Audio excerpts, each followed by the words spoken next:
اللہ الرحمن الرحیم، السلام علیکم۔ اچھا جی، آج ہم کمپیریزن کریں گے ہابس کا، تھامس ہابس کا، جان لاکی کا اور روشو کا۔ ان تینوں کی جو پولیٹیکل تھیریز ہیں، ان کی جو فلاسفیز ہیں، ان کا ہم عمومی طور پر کمپیریزن کریں گے اور ان میں جو ہے ہم ڈفرینس بھی دیکھیں گے کہ کون سی تھیری کس کے ساتھ کتنا ریلیٹ اور کتنا ڈفرینس پیدا کر رہی ہے۔ اچھا، سب سے پہلے بات کرتے ہیں ان کی برتھ کی۔ ہابس کی برتھ کی اگر بات کریں تو ہابس جو ہے وہ 1588 کے اندر پیدا ہوا اور 1679 کے اندر جو ہے اس کی وفات ہوئی، یعنی کہ 1588 میں اس کی برتھ ہوئی اور 1679 کے اندر یہ یعنی کہ اس کی ڈیتھ ہوئی۔ پھر آتا ہے جان لاکی۔ جان لاکی کی برتھ کو دیکھیں تو جان لاکی جو ہے وہ 1632 میں پیدا ہوا اور 1704 میں فوت ہو گیا۔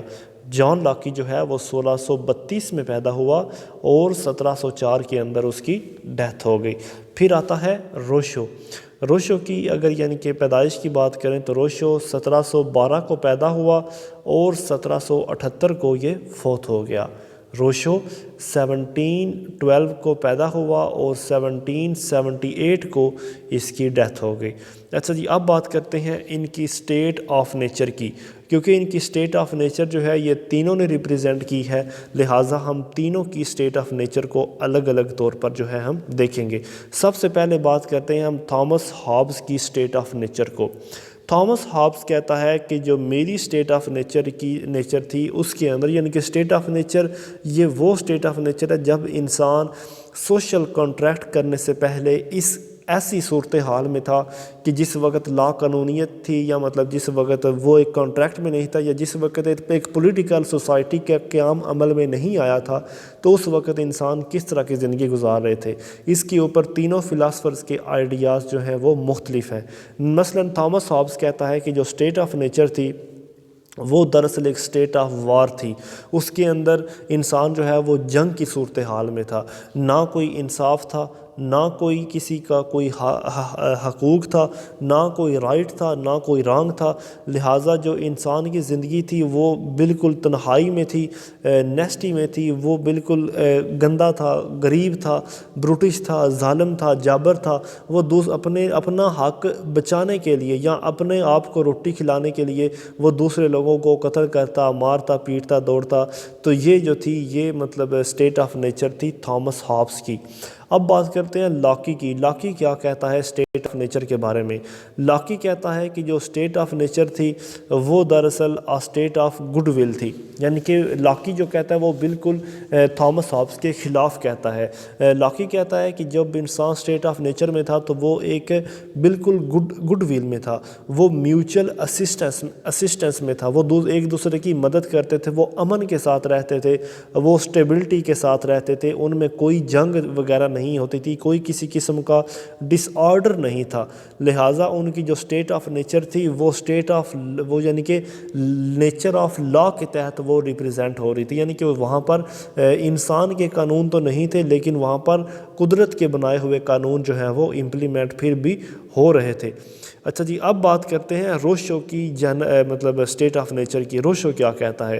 روشو اسٹیٹ آف نیچر کے بارے میں کہتا ہے کہ جب انسان اسٹیٹ آف نیچر میں تھا تو وہ بالکل ایکویلٹی کے ساتھ زندگی گزار رہا تھا، وہ سیلف سفیشینٹ تھا، وہ اپنے آپ کے لیے اتنی زندگی یا اتنے اچھا پیدا کر لیتا تھا، اتنی اچھی وہ کمائی وغیرہ کر لیتا تھا، یا اپنے آپ کے لیے وہ اتنا سا کھانا پیدا کر لیتا تھا کہ وہ اپنی زندگی سکون سے گزار رہا تھا۔